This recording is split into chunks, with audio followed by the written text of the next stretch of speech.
네, 뉴스타트 3부로 이어가겠습니다. 중동 전쟁 상황부터 짚어보죠. 트럼프 대통령이 미국과 이란의 2차 종전 협상이 주말에 열릴 수도 있다고 말했습니다.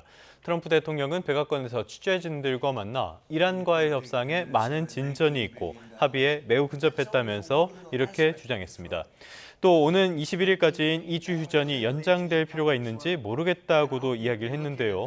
트럼프 대통령은 이란이 핵무기를 보유하지 않는 데 동의했고 농축 우라늄을 미국이 내놓는 데에도 동의했다고 주장하기도 했습니다. 트럼프 대통령은 이스라엘과 레바논이 합의해서 이제 발표된 열흘간의 휴전에 대해서 레바논 내 친이란 무장정파 헤즈볼라도 포함되는 것이라고 전하기도 했습니다. 이어서 이스라엘과 레바논이 백악관에서 만나게 될 것이라며 시기는 이르면 다음 주가 될 것이라고 덧붙였습니다. 자, 보신 것처럼 간밤에는 이스라엘과 레바논의 휴전도 공식 발표됐습니다. 레바논의 친이란 무장정파 헤즈볼라는 이스라엘의 모든 공격이 중단돼야 휴전을 준수하겠다고 밝혔습니다. 네타냐후 이스라엘 총리는 휴전을 수용한다면서도 지상군을 레바논에 계속 두겠다는 입장인데요. 시작부터 위태로워 보입니다. 런던 조수연 특파원입니다. 폭발과 함께 거대한 연기 구름이 레바논 남부 나바티에를 뒤덮습니다. 이스라엘군은 레바논 남부 핵심 거점 빈트 지베이를 맹폭하는 영상도 공개했습니다. 연쇄 공습에 사상자가 속출했고 리타니 강의 카스미의 다리가 완전히 파괴됐습니다. 이스라엘이 헤즈볼라가 무기 수송 통로로 활용했다며 공격해온 교량인데 레바논 남부와 다른 지역을 연결하는 마지막 통로이기도 했습니다. يعني نقطع رزقتنا ورزقة العالم كلها قطع جنوب كلها عن انفصل عن صيدا وبيروت. 미국의 중재로 이스라엘과 레바논 정상 간 전화 회담 추진 중에도 공습을 멈추지 않자 한때 대화가 무산됐다는 보도가 나오기도 했습니다. 결국 트럼프 미국 대통령이 이스라엘 레바논 정상과 합의한 열흘 휴전을 먼저 발표하자 헤즈볼라는 조건을 달았습니다. 이스라엘이 공격을 멈춰야 휴전을 준수하겠다며 암살을 포함해 모든 적대 행위가 중단되는 포괄적인 휴전이어야 한다고 강조했습니다. 또 레바논에서 이스라엘군의 이동을 허용해선 안 된다며 레바논에 있는 이스라엘군에 대해선 저항할 권리가 있다고 주장했습니다. 베냐민 네타냐후 이스라엘 총리는 휴전 발표 직후 안보 관계 장관 회의를 긴급 소집했습니다. 이 자리에서 트럼프 대통령의 요청에 따라 긴급하게 휴전에 동의했다고 설명하며 사태 수습에 나섰습니다. בשיחות השלום האלה יש לנו שתי דרישות יסודיות. אחד, פירוק חיזבאללה מנשקו. שתיים, הסכם שלום בר קיימא, שלום מתוך עוצמה. 앞서 네타냐후 총리가 강요들의 공식 표결 요구를 거부한 채 휴전 수용을 강행하면서 강요들은 분노를 표출한 것으로 전해졌습니다. 네타냐후 총리는 휴전 기간에도 이스라엘군이 레바논 남부에 배치된 상태를 유지할 것이라고 말해 불씨는 여전히 남아 있습니다. 런던에서 YTN 조수연입니다. 이런 중동발 에너지 충격의 여파로 항공교통이 마비될 수 있다는 우려가 나오는 중입니다. 사태가 장기화하면 경기 침체 등으로 한국을 포함한 아시아 국가들이 가장 타격을 받을 거란 우려가 나옵니다. 정유신 기자의 보도입니다. 국제에너지기구 집계에 따르면 현재 걸프 해역에서 발이 묶인 유조선은 110여 척, 액화 천연가스 운반선은 15척 이상으로 파악됩니다. 이란의 호르무즈 해협 봉쇄에 이어 미국까지 역봉쇄에 나서면서 중동발 에너지 위기는 더욱 심각해졌습니다. 미군의 경고를 받은 선박 14척이 회항을 선택했고 호르무즈 해협뿐 아니라 태평양까지 범위가 확대되고 있습니다. 파티비럴 국제에너지기구 사무총장은 이 같은 상황을 최대 규모의 에너지 위기로 평가했습니다. Now it is going to have major implications for global economy, and the longer it goes. 특히 유럽에 남은 항공유가 6주치 정도에 불과할 수 있다고 경고했습니다. 조만간 유럽 항공편 일부가 항공유 부족으로 취소될 수 있다는 얘기입니다. 다음 달까지 호르무즈가 열리지 않을 경우 한국과 일본, 인도 등 아시아 국가가 가장 큰 타격을 입을 것이라고 지적했습니다. There will be a lot of volatility and difficulty in the markets until we will see all these facilities, oil fields, gas fields, come back to their production levels before the war. 이란 전쟁으로 중동 전역에서 파괴된 에너지 관련 기반 시설의 피해액은 최대 580억 달러, 약 85조 5천억 원에 달할 것으로 추산됩니다. 피해를 입은 중동의 에너지 설비는 80곳이 넘고 이 중 3분의 1은 심각한 피해를 입었습니다. 특히 이란은 원유 처리와 정제 시설이 대거 파괴돼 복구 비용이 190억 달러, 우리 돈으로 30조 원에 달할 수 있다는 관측이 나옵니다. YTN 정준입니다. 호르무즈 해협 봉쇄가 길어지면서 간밤에 국제 유가가 다시 급등했습니다. 반대로 뉴욕 증시는 이스라엘과 레바논의 휴전 소식에 강세였습니다. 뉴욕에서 이승윤 특파원입니다. 유명 스낵 레이스와 도리토스, 치토스, 펩시콜라 등을 만드는 미국의 식품업체 펩시코. 관세와 이란 전쟁으로 물가가 인상될 조짐이 일고 있는 상황에서 가격을 낮추고 가성비를 강조한 전략이 주요해 1분기 순매출이 8.5% 증가했습니다. 이란에 대한 해상 봉쇄가 호르무즈 해협 넘어 태평양으로까지 확대되자 뉴욕 유가는 4% 가까이 급등하면서 인플레이션 우려를 부채질했습니다. 연방준비제도의 핵심 인사로 꼽히는 존 윌리엄스 뉴욕 연방준비은행 총재는 전쟁에 따른 물가 상승 위험을 경고하며 금리 동결 방침을 시사했습니다. 특히 전쟁발 공급망 혼란이 중간재와 원자재 가격 상승으로 인한 인플레이션으로 이어지면서 경제 활동을 제약할 수 있다고 지적했습니다. 애나 폴슨 필라델피아 연은 총재는 전쟁으로 도시보다 외곽 지역의 물가 인상 압력이 더 거셀 수 있다며 양극화 문제도 짚었습니다. The energy, the workers, they're going to look for the easiest place to do stuff, and so the costs are going to be a little higher, I think, in some rural areas. 다만 윌리엄스 총재는 혼란이 조만간 완화할 경우 에너지 가격 하락으로 이어져 내년도 물가 상승률은 2%대로 되돌려질 것으로 기대했습니다. 미국과 이란의 2차 종전 협상이 주말에 열릴 것이란 낙관론과 이스라엘, 레바논의 열흘간 휴전 합의 소식에 뉴욕 증시는 동반 상승했습니다. 특히 대형주 위주의 S&P 500 지수와 기술주 중심의 나스닥 종합지수는 이틀 연속 사상 최고치 기록을 경신하며 투자 심리가 개선됐음을 시사했습니다. 뉴욕에서 YTN 이승윤입니다.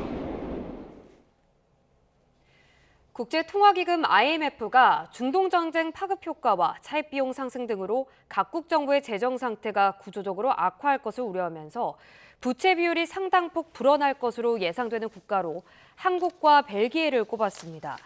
IMF는 재정 모니터 4월호에서 벨기에와 한국은 부채 비율의 상당한 증가가 예상된다며 2031년까지 GDP 대비 일반 정부 부채 비율이 벨기에는 122%를 초과하고 한국은 63%에 도달할 것으로 내다봤습니다.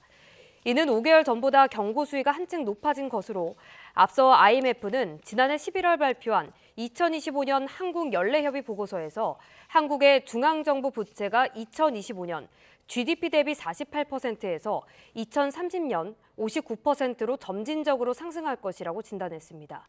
한편 IMF는 한국의 GDP 대비 국가부채 전망치 축에는 다소 하향 조정했는데 IMF가 제시한 한국의 GDP 대비 일반 정부 부채 비율은 2030년 기준 61.7%로 지난해 10월 전망치와 비교해 2.6%포인트 낮아졌습니다.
네, 이란 전쟁 상황 살펴보겠습니다. 오늘은 남상욱 숙명여대 석좌교수, 주원 현대경제연구원 연구본부장과 함께하도록 하겠습니다. 두 분 어서 오십시오. 안녕하십니까.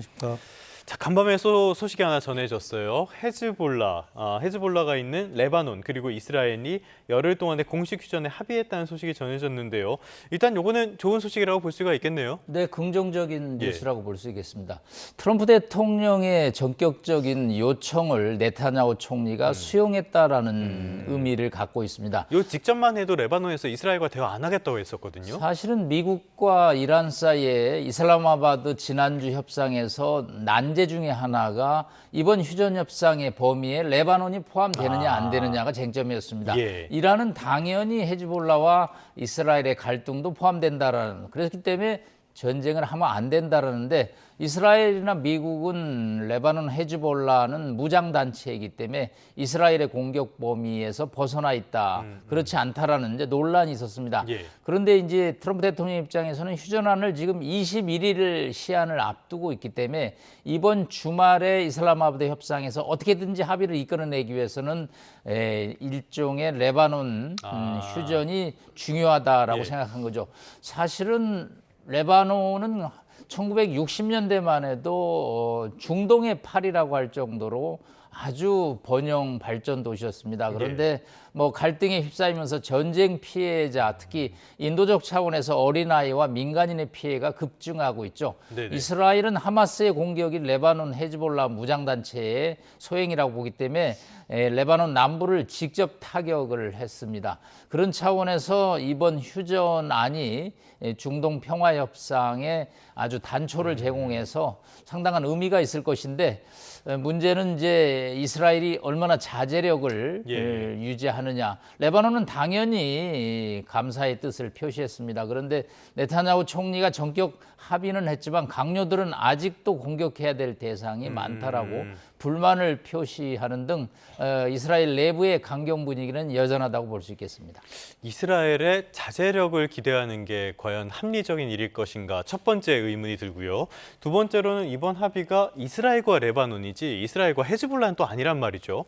헤즈볼라가 엉뚱한 짓을 할 가능성도 있을 것 같은데 이 두 가지 우려점에 대해서는 어떻게 보십니까? 뭐 양측이 다 자제를 해야 되는데요. 예. 당연히 이제 레바논도 총리와 대통령의 입장이 약간은 갈립니다. 예. 대통령 입장에서는 이스라엘이 적극적으로 전쟁을 끝내야 된다. 그러면 우리 레바논도 헤즈볼라를 소통을 해서 자제를 시키겠다. 이제 그런 입장입니다. 예. 상당히 이 문제가 복잡하고 하마스에 대한 공격, 기습 공격 충격이 있기 때문에 이스라엘 입장에서는 하여튼 열흘간의 휴전에는 일단 합의했지만 무장 어떤 경호 상태라든가 또 점령지에서 철수 그런 것은 일체 지금 하지는 않고 총소리만 일단 중단한 상태라고 볼 수 있겠습니다. 그러니까 수면 아래만 살짝 가라앉았을 뿐이지 위태위태해 보인다, 이런 판단이신 건가요? 예, 여전히 이 지뢰가 곳곳에 있다고 볼 수 있겠습니다. 트럼프 대통령이 네타냐후 총리한테 휴전에 합의하라고 이제 전화를 했죠. 예. 이거를 뭐 네타냐후 총리 입장에서는 수용하지 않을 수 없었고요. 그러나 이제 레바논도 이런 문제에 대해서 굉장히 휴전을 원하고 있지만 과연 이제 헤즈볼라 무장단체라는 것은 또 레바논의 총리나 대통령의 또 뭐 이야기를 듣는 상황은 아니기 때문에, 다만 헤즈볼라도 상당한 피해를 입었기 때문에 이스라엘과 무작정 무력 충돌을 지속하는 것은 한계가 있기 때문에 열흘간의 휴전은 일단은 유효할 것으로 보입니다. 알겠습니다. 이 휴전에 대한 기대감도 있고요. 말씀해 주신 것처럼 어떤 기대감과 더해서 신중론도 있었던 것 같습니다. 간밤에 뉴욕 증시를 보면은 또 강세긴 강세였는데 강세의 폭이 그렇게 크진 않았어요. 그래도 S&P 500, 나스닥 또 최고점을 기록하긴 했네요. 이제 그 말씀하신 대로 상승률은 아주 높지는 않았는데, 이 앞으로 미국과 이란 쪽에 중동 지역의 리스크가 완화된다는 기대감이 좀 선제적으로 이미 미국 주가는 많이 반영이 돼 있는 것 같고, 그러다 보니까 정고점을 갱신했지만은 S&P 500이라든가 더 올라가는 거는 시장 참가자들이 상당히 좀 불안하거든요. 그리고 이제 아시다시피 그쪽의 어떤 그 전쟁 리스크라는 게 하룻밤 자고 나면 어떤 식으로 또 바뀔지 모르니까 그렇죠. 예. 그러니까 사람들이 많이 좀 신중해진 걸로 좀 보입니다. 알겠습니다. 이 미국 시장은 이렇게 움직였고요. 국제 유가를 보면요. 국제 유가는 또 올랐습니다. 지금 계속 90불대 이상에서 움직이고 있는데요. 요거는 어떻게 봐야 될까요? 우리가 이제 WTI 기준으로 지금은 이제 듀바이유는 100달러가 넘어 있는데 브렌트하고 WTI는 90달러대잖아요. 네. WTI 기준으로 배럴당 100달러가 사람들의 어떤 심리적 기준치라고 보시면 될 것 같습니다. 100달러보다 만약에 위로 올라가면 상당히 뭔가 상황이 악화될 거라는 시장의 판단이 크게 들어가는 거고 예. 지금 오르긴 올랐지만 그래도 90달러대 초반을 유지하고 있다는 건 이제 사람들이 본다는 거죠. 여기서 80달러대로 떨어지려면은 뭔가 그쪽에 휴전이라든가 종전이 확실한 예.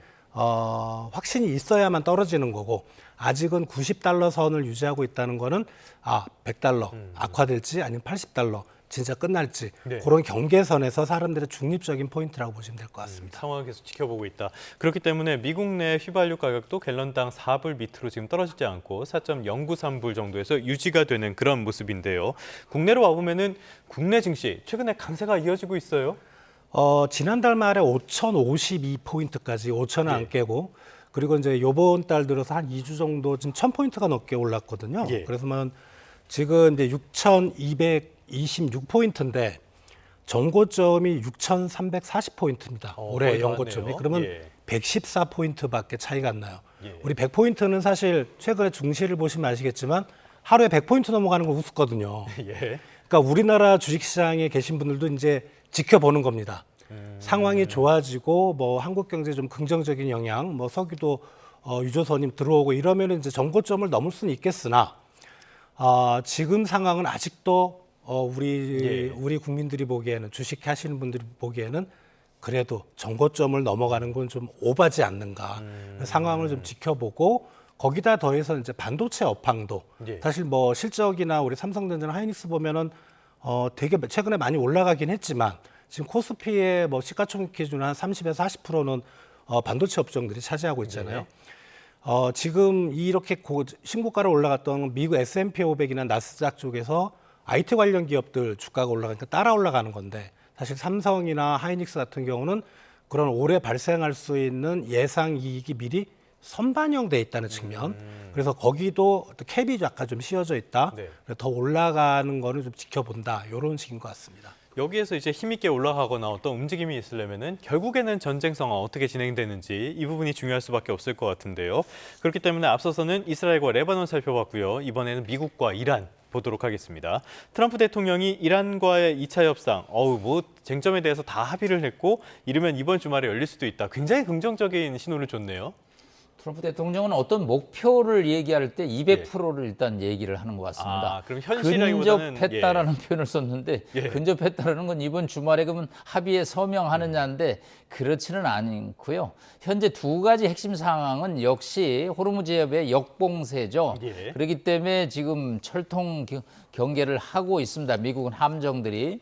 또 하나 지금 핵심 쟁점 중에 하나가 농축 우라늄의 처리 문제입니다. 사실 트럼프 대통령 입장에서는 본인이 이란의 핵 문제를 해결했다. 농축 우라늄을 제거했다. 이걸 가지고 결국은 승전보를 울리고 싶은 마음입니다. 오바마 때 핵합의보다 더 잘했다 내가. 더 완전히 제거했다. 뿌리를 제거했다는 표현인데 두 가지입니다. 하나는 이미 만들어 놓은 440kg의 농축 우라늄. 이거는 뭐 한 달이면 핵무기로 전환할 수 있습니다. 80% 이상 농축을 더 한다면. 그런데 이 만들어 놓은 핵물질을 어떻게 처리할 거냐. 또 어디에 있냐. 지하 땅 속에 있다. 그런데 이거를 제거해야지만 이란의 핵 개발이 중단된다. 그래서 이거를 이제 처리를 둘러싸고 쟁점인데 뭐 이란 쪽에서는 그러면 러시아 쪽으로 반출을 하겠다. 미국 입장에서는 우리한테 내놔라. 이제 이런 문제는 합의가 간단치는 사실은 않은데 트럼프 대통령은 뭐 거의 합의했다라고 표현해서 문제가 있고요. 그 다음에 이제 이란은 전 세계에서 우라늄 그 매장량이 세계 뭐 10위권 국가입니다. 이 우라늄 매장량이 많기 때문에 농축을 할 가능성이 계속 있거든요. 20% 이내는 이것이 평화적 이용이라 저희가 원자력 발전소, 그다음에 가슴 엑스레이 찔 때 쓰죠. 필요하죠. 그러나 20%를 넘어가면 이게 이제 무기가 될 수 있죠. 자, 이 우라늄의 평화적 권리를 어떻게 통제할 것이냐는 것이 또 미국과 이스라엘의 관심사인데 네. 이거를 20년 동안 하지 마라라는 게 지금 미국의 요구인데 이란은 5년만 참겠다. 근데 이제 15년은 오바마 행정부 때 합의 사항 중에 하나거든요. 예. 물론 받을 수가 없겠네요. 트럼프 대통령 입장에서는 뭐 영구적으로 농축을 안 하겠다라고 하면 좋겠지만 그거는 또 있을 수가 없기 때문에 5년과 20년 사이에서 아니면 뭐 트럼프 대통령이 희망하는 대로 영구적으로 농축을 안 하는 이 쟁점 문제 역시 간단치 않은데 이번 주말 협상에서 이 두 가지 문제가 분수령이 되지 않겠냐. 그런데 이거는 제로섬 게임이 되기는 어렵고요. 즉 어느 일방이 승리하면 어느 일방이 피해를 보는 거기 때문에 절충한 넌 제로섬 게임으로 가야 되는데 간단치는 않은 문제라고 볼 수 있겠습니다. 근데 간밤에 트럼프가 기자들 앞에서 한 얘기를 보면요. 이란이 핵무기 20년 넘게 보유하지 않고 또 농축 우라늄도 미국에 내놓기로 했다. 이런 식으로 이야기를 했거든요. 이거는 전혀 사실이 아니라고 봐야 되는 겁니까? 네, 트럼프 대통령은 과거에 비즈니스 할 때도 계약이 체결되지 않았는데 계약 체결하고 카지노 건설에 합의했다라고 함으로써 금융권으로부터 대출을 이끌어내는 전례들이 몇 건 있습니다. 사기 아닙니까? 뭐 사기라고보다도 비즈니스를 참 잘한다. 이게 긍정적으로 표현하는 순간이 있는데 이 우라늄 농축 문제와 반출 문제는 트럼프 대통령이 말한 것은 좀 과장 측면이 있고요. 이거는 상당히 물밑에서 논란이 좀 있을 수밖에 없는 문제라고 볼 수 있겠습니다. 어찌됐든 간에 이렇게 계속 기대감이 커지고 있지만 트럼프 대통령이 말한 거를 만약에 시장이 받아들였다면 훨씬 더 높은 상승률을 보였겠지요. 시장에서도 별로 그렇게 신뢰하지는 않는 것 같습니다. 자, 지금 보면요. 여러 가지 상황들, 이런 전쟁이 길어지고 그러면서 우리나라의 경제적인 충격이 크지 않습니까? 그래서 우리나라 정부에서는 적극적인 재정을 통해서 이걸 이겨내겠다라는 계획을 계속 얘기를 하고 전쟁 추경도 발표를 했어요. 그런데 IMF에서 우리나라의 재정 상황 굉장히 위험할 수 있다. 이런 식의 경고를 했거든요. 어떤 내용입니까? 이제 국가 부채를 GDP로 나눈 비율이거든요. 그러니까 여기서 국가 부채는 D2입니다. 일반 정부 부채, 그다음에 공공기관, 비영리 공공기관 부채를 합한 건데, 요거 이제 우리 보통 이제 국제 비교를 할 때 D2를 많이 쓰는데, 우리나라 비율이 지금 한 54%거든요. 그리고 이제 선진국들 보면 100%가 넘어가고, 일본은 지금 230%입니다. 사실 비율 자체만 보면 되게 좋아요. 모범생입니다. 모범생인데 IMF에서 이번에 이제 보고서를 통해서 지적한 거는 이게 2030년, 31년까지 그 증가 속도를 계산해 봤을 때 한국하고 벨기에가 가장 빠르다. 그러니까 아직은 괜찮은데 너무 빠르다. 그러니까 벨기에 같은 경우는 지금 한 100% 좀 넘는데 122%까지 늘어나고 그리고 한국 같은 경우 2030년에 63%. 그러니까 한 9%포인트 늘어나는 거거든요. 그래서 그 증가 속도가 너무 빠르기 때문에 조심해야 된다는 그런 그 시그널이고 다만 보고서 뒤쪽의 내용을 보면 여전히 이제 63%까지 우리가 늘어나더라도 괜찮다라는 거고 그래서 국가 부채가 늘어나는 이제 중요한 이유는 코로나 이후로 코로나 팬데믹으로 여러 가지 이벤트가 세계적인 사건이 있다 보니까 많은 나라들이 재정 투입을 많이 하고 재정 투입을 하면서 이게 조세를 충당하는 게 아니고 그러니까 국가 부채를 통해서 재정 지출 재원을 조달하다 보니까 이런 것들이 만약에 이제 일시적이면 상관이 없는데 계속 반복해서 가면은 국가 부채 증가 속도가 높아진다. 그래서 우리가 절대적인 수준에 낮긴 하지만 IMF에서 벨기에와 한국을 꼭 집어서 얘기를 했으니까 우리나라도 이 부분에 대해서는 좀 주의 깊게 받아들여야 될 것 같습니다. 뭐 재정은 화수분이 아니니까요. 그래서 이런 비슷한 맥락에서요. 이번 추경을 통해서 초과세수를 통해서 이렇게 추경을 편성할 게 아니라 올해 어차피 적자 재정으로 예상이 됐었으니까요. 그 적자 재정의 규모를 줄였어야 되는 거 아니냐라는 지적도 계속 나오고 있거든요. 본부장님은 어떻게 생각하십니까? 재정 상황을 보는 분들은 딱 양극화라고 할까 양립이 돼 있어요. 말씀하신 대로 재정 건전성에 포인트를 맞추는 이게 중장기적으로 보면 이게 분명히 맞는 말입니다.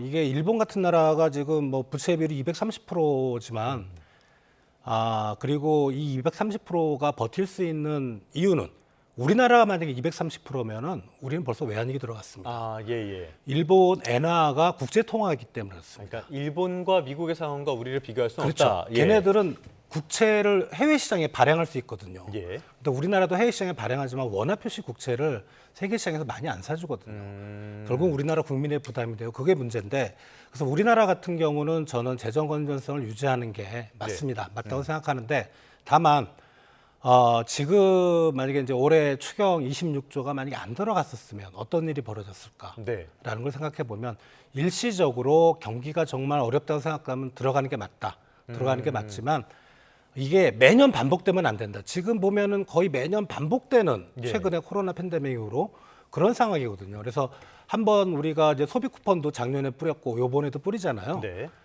그게 사람들이 점점 그걸 당연하게 느껴지면 안 되는 겁니다. 그런 부분은 좀 우리 재정 당국에서도 조심해야 될 것 같습니다. 하나만 더 여쭤볼까요? 이번 추경에 있었던 내용 중에 하나가 그러니까 최고 가격제를 통해서 정유사들의 손실을 보전해주는 내용도 들어가 있지 않습니까? 그런데 이재명 대통령도 이야기를 했고요. 이 제도가 들어오기 전에도 많은 분들이 우려를 했던 것 중에 하나가 이게 결국에는 석유 소비를 줄여야 되는데 이거를 줄이지 않게 하는 요인이 될 수 있다. 이런 식의 지적도 했었거든요. 본부장님은 어떻게 생각하세요? 첫 번째는 이제 산업부에서 그런 얘기 하도 나오니까 이제 주 단위 통계로 결국은 소비가 좀 줄었습니다. 근데 그게 이제 최고 가격제의 영향이라기보다는 최고 가격제를 해도 유가는 올라가거든요. 그래서 이제 줄은 것 같고 제가 보기에는. 그리고 만약 최고 가격제를 안 하고 냅뒀으면 유가가 뭐 지금 주유소 가격이 뭐 2천 몇백 원까지 올라갔을 거고 소비는 더 줄었을 거는 분명합니다. 다만 우리 이제 주유소에서 석유를 이제 그 경유나 휘발유를 이제 채우시는 분들이 보면 이게 세간에서 말하는 석유 소비라는 거는 그냥 경제 활동하면 별로 상관없이 출퇴근하거나 놀러 가거나 이걸 말하는 거지만 주유소 가보시면 트럭도 엄청 많습니다. 만약에 그거를 막았으면 어떻게 보면은 우리 대동맥이 끊기는 거거든요. 물류 비용이 엄청나서 운행을 안 하는 게 운행을 하면 손해를 보니까 그렇게 되면 한국 경제가 엄청난 타격을 받는 겁니다. 그런 걸 생각할 때는 저는 석유 최고 가격제는 잘 시행했다고 생각됩니다. 알겠습니다. 여러모로 어쩔 수 없는 측면들이 있었지만은 이런 것들이 뭐 상시적으로 돼서는 안 되니까요. 앞으로도 좀 정밀한 정책을 만들어줬으면 좋겠고요. 결국에는 원유의 공급이 원활하게 되는 것이 제일 중요할 텐데 지금 미국도 역봉쇄를 하고 있고요. 트럼프 행정부에서는 이란산 원유에 대한 제재를 다시 시행하겠다고 밝혔습니다. 요거를 경제적인 분노라고 하던데 트럼프 행정부는 이 분노라는 말을 굉장히 선호하는 것 같네요. 요 작전의 의미는 뭐로 봐야 됩니까? 네, 벤센트 재무장관이 이제 퓨리 분노 작전을 또 얘기를 했는데 이거는 이카노믹 경제적 분노다. 맨날 분노를 포출하는데 이게 국제 정세를 아주 위험하게 만들고 있죠. 당초 이제 미국은 뭐 지상군 파병을 굉장히 검토를 했죠. 하르그 섬을 점령하고 이란 육지에 상륙할 경우 무슨 일이 벌어질까. 그런데 이건 역시 미군의 피해가 우려되기 때문에 트럼프 대통령이 다른 카드를 꺼내든 것이 이제 역봉쇄입니다. 그동안에는 이제 이란 해군이 2천여 척의 선박들의 통행을 막았습니다. 그런데 이제 트럼프 대통령은 반대로 우리가 봉쇄를 하겠다. 그래서 이제 이 호르무즈 바깥으로 중동 바깥쪽으로 함정을 한 27척 배치해서 이란 배들이 바깥으로 못 나오는 그런 또 작전을 쓰고 있습니다. 여기에는 이제 두 가지죠. 이란 경제 수출, 원유 수출을 막아서 이란 경제를 이제 압박하는 거 하나하고 이것이 또 중국과 긴밀하게 연관된 작전입니다.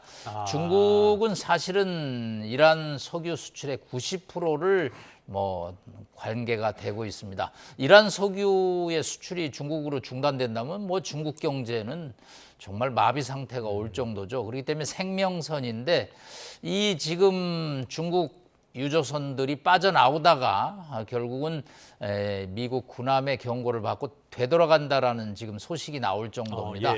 이 얘기는 뭐냐면 미국이 중국을 압박해서 중국 너희들이 이란을 압박하라. 그러면 이 봉쇄가 자동적으로 해결된다.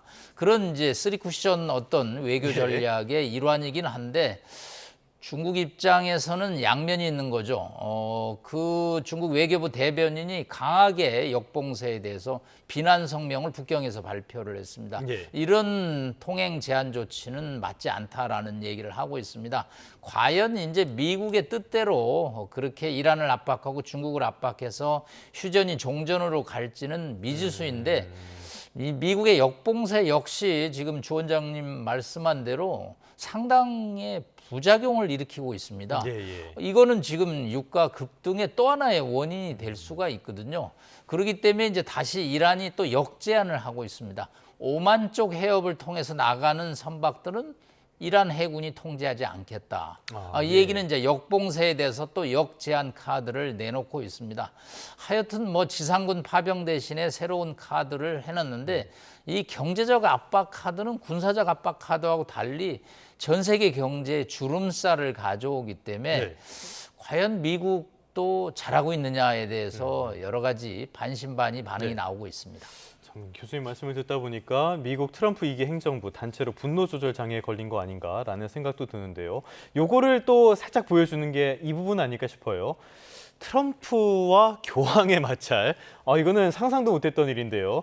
교황이 트럼프에 대해서 또 한 번 비판을 했고요. 교황이 이란의 여기에 대해서 트럼프가 교황이 이란이 핵무장에 대해서 용인을 하고 있다 이런 주장을 했거든요.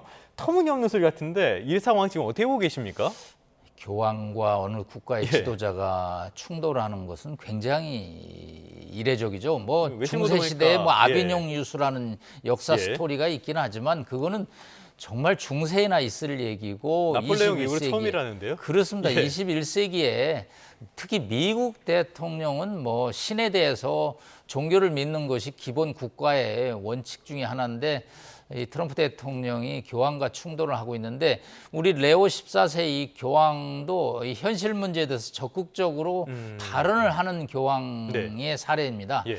교황들은 정치적 문제에 관해서는 원론만 얘기를 했는데 교황 입장에서는 너무 피해가 많이 발생되고 인도적 차원의 문제가 생기기 때문에 적극적으로 이야기를 하는데 트럼프 대통령이 SNS에 여러 가지 뭐 사진, 그림, AI 조작 뭐 여러 가지 발언을 입장을 표명함으로써 미국의 공화당 지지층 마가조차도 이 문제에 관해서는 트럼프 대통령이 조금 자제를 할 필요가 있다 해서 이게 앞으로 미국 공화당의 분열로 이어지고 이것이 또 11월 중간 선거에서 트럼프 대통령이 결코 유리하지 않은 요소가 될 텐데 트럼프 대통령이 분노 조절이 잘 안 되고 있는 것은 분명한 것 같습니다. 누가 한마디만 하면은 결코 참지 못하고 이렇게 반박을 하고 있는 것 같은데요. 자, 이런 상황 속 호르무즈 해협의 통항 관련해서 다자 화상회의가 열리는데 이재명 대통령도 여기에 참여를 한다고 해요. 여기에는 어떤 내용이 오가게 될까요? 네, 영국과 프랑스가 뭐 트럼프 대통령의 함정 파견에 대해서는 이제 거부를 했고 유럽은 이 문제에 관해서는 아주 거리를 두고 있습니다. 그동안 친하게 지냈던 이탈리아의 모레이니 총리도 이번 기회에 트럼프 대통령과 거의 손절 관계에 왔고요. 스페인은 아주 강력하게 트럼프 대통령과 각을 지고 있습니다. 이렇기 때문에 이제 영국과 프랑스가 주도해서 일단 다자 화상회의를 통해서 원칙을 강조할 것으로 보입니다. 무력 충돌에 관해서는 양측의 자제고요. 일단 가장 지금 힘든 문제가 경제적인 문제이기 때문에 호르무즈 해협의 자유로운 통항에 대해서 빨리 문제를 해결하라는 국제사회의 이제 메시지인데 이거는 꼭 이란에 대한 압박만은 아니고요. 트럼프 대통령에 대한 일종의 요청이죠. 강한 프레셔가 될 수가 있습니다. 물론 트럼프 대통령이 이 국가들의 요구를 화상회의 요구를 수용할 가능성은 높지 않지만 그래도 국제사회의 목소리를 전달함으로써 뭔가 이란과 미국이 이제는 전쟁 피로감으로 전 세계가 문제가 직면하고 있기 때문에 자제를 하는데 이제 이재명 대통령이 다음 주에 이제 아시아 또 방문이 이루어지는 상황에서 화상으로 우리도 입장을 표명할 것으로 보입니다. 지금 남 교수님께서 계속 경제적인 타격을 우려된다라는 말씀을 해주고 계시는데요.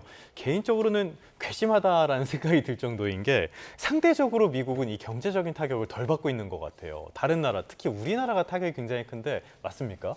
맞습니다. 미국은 경제 성장률이 올해 아무리 못해도 2%는 훨씬 넘어갈 걸로 예. 생각이 되거든요.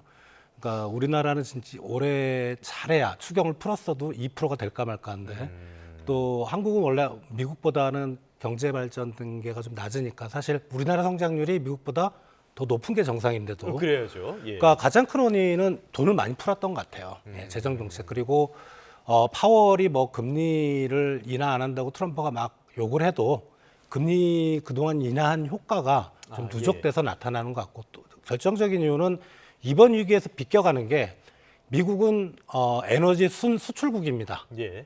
그러다 보니까 사실 WTI 가격이 높긴 하지만 뭐 국내 휘발유 가격이 높다고는 하지만 크게 문제는 없어요. 타격을 상대적으로 덜 받는다. 그래서 이게 강달러를 위한 트럼프의 어떤 고려지 않을까. 왜냐하면 강달러가 되면 부채 문제가 많이 해소가 되고 또 그런 미국 내 물가도 안정시킬 수 있거든요. 뭐 약달러긴 하지만 최근에 그런 또 그렇게 해석하시는 분들도 좀 있습니다. 본부장님의 약간 그 분노 같은 걸 느낄 수 있었는데요. 자, 지금 와닿는 것들 많은 분들이 이 부분은 체감을 하고 계실 것 같습니다. 항공권에 부과되는 유류 할증료 이게 최고 단계로 치솟았다고 하고요. 전반적으로 상황을 보니까는 조만간 항공교통이 이러다 마비되는 거 아니냐라는 우려도 있는 것 같아요. 지금 상황 우리가 어떻게 받아들여야 됩니까? 두 번째부터 말씀드리면 항공유가 없다는 거죠. 그러니까 우리나라가 사실 세계 시장에 항공유를 엄청 공급하고 있다고 저도 몰랐는데 근데 원유를 받아야 뭐 항공유를 만들든지 말든지 할 거 아닙니까? 그러니까 우리가 원유를 수입해서 팔아야 되는데 그게 안 되고 있다. 그러니까 우리나라 비행기한테 우리나라 국적사들한테 우선적으로 공급하고 다른 나라 쪽 공급 안 할 수가 있는데 근데 그거는 약간 좀 과장된 것 같아요. 왜냐하면 WTI도 많이 생산이 되고 그쪽에서 또 만들 수도 있거든요. 그러다 보면은 항공기가 뭐 항공이 중단됐는가 이런 건 없을 거고 다만 워낙 지금 비용이 높다 보니까 간편들은 많이 하고 있어요. 그리고 이제 여름 성수기거든요. 그러니까 수요는 몰리고 그다음에 공급은 줄고 이러면 가격이 폭등할 수가 있고 또 이제 말씀하신 유류 할증료는 뉴욕 기준으로 우리나라에서 편도는 56만 원인데 우리가 뉴욕에 뭐 편도로 가는 사람이 몇 명 안 되죠.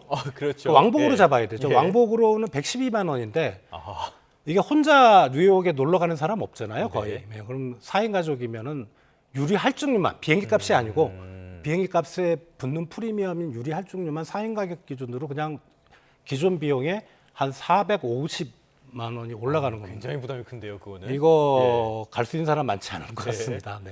알겠습니다. 여행 수요도 줄어들 수밖에 없는 것 같은데 이게 사실은 원유가 오른다 그러면 우리가 먼저 생각하는 건 교통비 이런 것부터 생각하게 될 것 같은데요. 사실은 그게 끝이 아니잖아요. 전반적인 물가를 다 올리고 있는 것 같아요.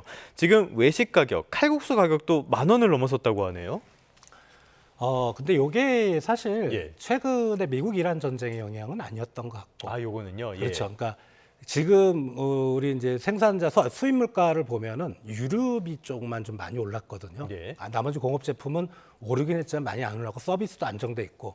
그러니까 지금 칼국수 10,000원 넘었다는 건 기존에 어떻게 보면 러시아 우크라이나 전쟁 이후부터 원자재 가격이 올라갔다가 내려갔긴 했지만 계속 좀 끈끈하게 물가가 가던 상황이 그리고 이제 그게 한 1, 2년의 파급을 거쳐서 이제 인건비까지 올라가는 거거든요. 네, 그런 상황이 됐고 지금 이 사태가 이제 몇 달 후에는 거기다 얹혀지는 거죠. 그렇겠네요. 그러면 칼국수가 10,000원이 아니고 정말 뭐 15,000원까지도 지금 갈 수 있는 상황입니다. 알겠습니다. 지금 우리도 물가 비상이 굉장히 우려되는 그런 상황이라고밖에 볼 수가 없겠는데요. 그렇기 때문에 결국에는 원점으로 돌아와서 전쟁이 빨리 끝나는 수밖에 없을 것 같은데 일단은 트럼프가 계속 얘기하고 있는 게 이번 주말에도 만날 수 있을 것이다 이런 이야기를 하고 있단 말이죠. 전망은 어떻게 보십니까? 네, 만나야 됩니다. 휴전 데드라인이 21일 다음 주 월요일이기 때문에 이번 주말에 어떻게든지 만나서 최소한 논의를 하고 안 되면 휴전 기간을 연장하는 그런 논의가 이루어져야 됩니다. 아까 말씀드린 대로 두 가지 쟁점입니다. 결국은 이란의 60% 농축 우라늄의 처리 문제, 또 하나는 이제 농축 기간의 합의, 그다음에 이란이 요구하는 제재 해제와 배상 문제. 이란의 요구 사항을 저는 미국이 얼마나 수용하느냐가 합의안 도출의 포인트가 될 거라고 봅니다. 왜냐하면 미국이 뭐 수용을 하지 않고 전쟁을 계속할 의지를 갖는다면 이건 이제 백기투항하라는 얘기인데 이런 또 이란도 역시 또 수용하기는 어렵기 때문에 일단 합의안을 도출하는 그런 시나리오도 있지만 일단 휴전을 연장하면서 양측을 쿨다운하고 접점을 찾는 뭐 두세 번 만나갖고 휴전안이 나올 정도면 전쟁은 시작되지도 않았다라는 표현을 쓸 정도로 양측의 이견 또 이스라엘의 아주 복병이죠. 휴전에 가장 큰 복병이 있기 때문에 합의에 이르는 시나리오보다는 휴전을 연장하면서 더 논의를 하는 시나리오가 가능성이 있다고 볼 수 있겠습니다. 워낙 지금 양측의 그 입장이 간극이 크기 때문에 더 그렇게 보이는 것 같은데요. 자, 이런 상황에서 하나만 더 짧게 여쭤보도록 할까요? 미국 내에서는 확실히 트럼프가 정치적으로 많이 궁지에 몰린 것 같은데요. 민주당 쪽에서는 트럼프 대통령에 대한 탄핵안에 이어서 헤그세스 장관에 대한 탄핵안까지 발의를 했다고 해요. 요거는 현실화될 가능성은 거의 없다고 봐야죠. 네, 미국 하원이 통과가 돼야 되는데 437명입니다. 공화당이 다수라 통과될 가능성은 없고요. 6개 항을 이제 지목을 했습니다. 탄핵 제출 이유로. 그거는 당연히 이제 전쟁 시작에 관한 많은 문제점. 이 얘기는 이제 민주당 입장에서 CIA를 비롯한 미국 국무부가 전부 전쟁에 반대했는데 지금이 가장 적기라고 트럼프 대통령을 부추긴 인물이 피트 헤그세스 국방장관이다. 그렇기 때문에 일단 이제 표적 탄핵안을 제출했는데 이번에 통과되지는 않겠지만 11월 중간 선거에서 하원의 구도가 민주당 다수당으로 바뀐다면 그때는 이제 헤그세스 국방장관이 1순위가 탄핵 1순위가 되지 않겠나 하는 전망도 가능합니다. 알겠습니다. 앞으로 이 전쟁의 정치적인 여파도 길게 이어질 수밖에 없을 것으로 보이는데요. 저희도 계속 챙겨보면서 전해드리도록 하겠습니다. 지금까지 남성욱 숙명여자대학교 석좌 교수, 주원 현대경제연구원 연구본부장 두 분과 함께했습니다. 오늘 말씀 잘 들었습니다.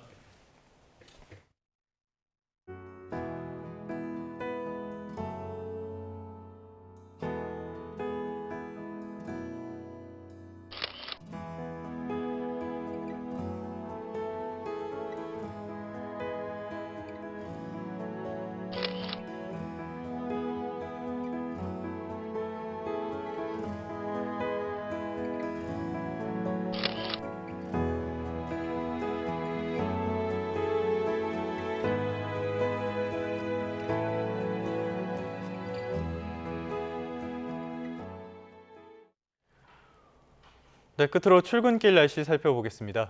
네, YTN 야외 스튜디오 연결합니다. 정수영 캐스터. 네, 정수연입니다. 네, 오늘은 충청 이남에 봄비 소식도 있다고요. 네, 오늘은 충청과 남부 또 제주도에 봄비가 내리겠는데요. 비가 내리며 최근 이어지던 고온 현상도 주춤하겠습니다. 서울은 비 대신 하늘빛만 흐리겠지만 낮 기온이 21도에 그치는 등 어제보다 6, 7도 정도 낮아지겠습니다. 네, 제주도를 중심으로는 강풍을 동반한 강한 비가 예상돼서 주의가 필요하다고요. 네, 제주도는 오늘 돌풍과 벼락을 동반한 요란한 비가 예상됩니다. 현재 제주 산간에는 호우 예비특보가 내려진 가운데 시설물 관리와 안전사고에 각별히 유의하셔야겠습니다.